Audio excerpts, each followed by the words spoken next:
కామారెడ్డి మీ అందరికీ నేను ఒక మాట చెప్పదలుచుకున్నా. మన కామారెడ్డి జిల్లా ఉండన్నా పోవన్నా? ఉండన్నా? మరి ముఖ్యమంత్రి రేవంత్ రెడ్డి తీసేస్తా అంటున్నాడు. మీ ఇష్టం, కాపాడుకుంటారా పొడగొట్టుకుంటారా మీ ఇష్టం. కాపాడతారా? కామారెడ్డి జిల్లా ఉండాలంటే ఖచ్చితంగా ఈ ఎలక్షన్లలో గాలి అనిల్ కుమార్ గెలవాలి. వీలైతేనే కొట్లాడతారు మన భవిష్యత్తు కోసం. ఏ బాబు అది బంద్ చేయవా?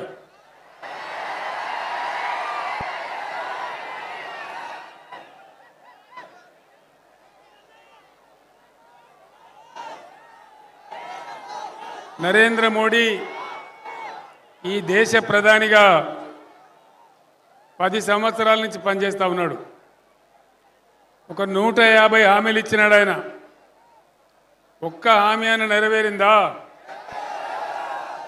సబ్కా సాత్ సబ్కా వికాస్ జరిగిందా? సబ్కా సత్యానాశ అయింది. దేశం దెబ్బతిన్నది. రూపాయి విలువ డాలర్తో చూసుకుంటే 84 రూపాయలు అయింది. ఎక్స్పోర్ట్స్ అన్ని బంద్ అయిపోయినాయి. ఇంపోర్ట్స్ పెరిగిపోయినాయి. దేశ ఆర్థిక పరిస్థితి దిగజారుతూ ఉంది. మేక్ ఇన్ ఇండియా అన్నాడు, ఏమైనా జరిగిందా? Make in India, digital India అన్నాడు, ఏమైనా జరిగిందా?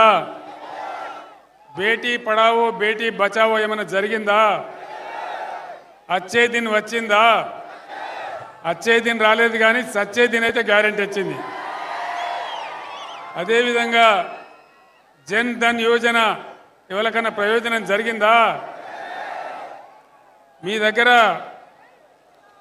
కామారెడ్డి వాళ్లకు ఇక్కడ బీజేపీ ఎమ్మెల్యే గెలిపించారని అందరికీ భారతదేశం అంతా 15 లక్షలు ఇస్తే మీకు మోదీ 30 లక్షలు వచ్చినాయా? వచ్చినాయట కదా నా కామారెడ్డి వాళ్లకు. రాలేదా? 15 లక్షలు రాలే, 30 లక్షలు రాలే. ఎవరికి రాలే? కామారెడ్డి వాళ్ళకి 30 ఇచ్చినాయట కదా, మొత్తమే రాలేదా? ఏవలకేం జరగలే. రైతుల ఆదాయం రెట్టింపు చేస్తానడు మోడీ, జరిగిందా? ఇట్లా ఇష్టం వచ్చినట్టుగా ఆయన నోటికి వచ్చినట్టు 150 వాగ్దానాలు చెప్పిండు. 150 ఒక్కటి కూడా అమలు కాలే. దేశ ప్రతిష్ట మంట కలిసింది.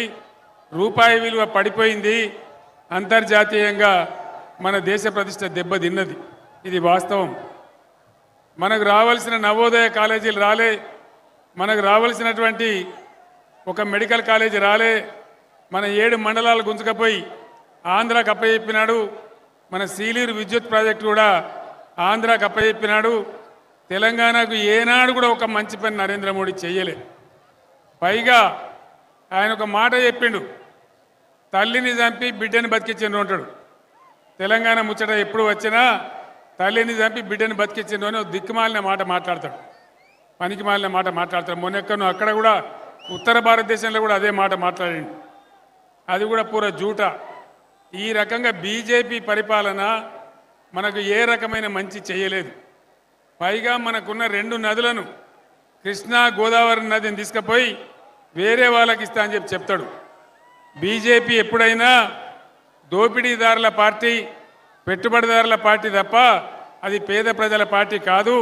పేదలకు ఏమాత్రం లాభం కూడా చేయదు. ఎక్కడ ఈడ కాదు, భారతదేశం నలుమూలల ఎక్కడ కూడా మంచి చేసిన దాఖలా ఒక్కటి కూడా లేదు అని చెప్పి నేను మనవి చేస్తా ఉన్నా. ఎంతసేపు మత విద్వేషం పెట్టాలి, ప్రజల మధ్య చిచ్చు పెట్టాలి, గందరగోళం చేసుడే తప్ప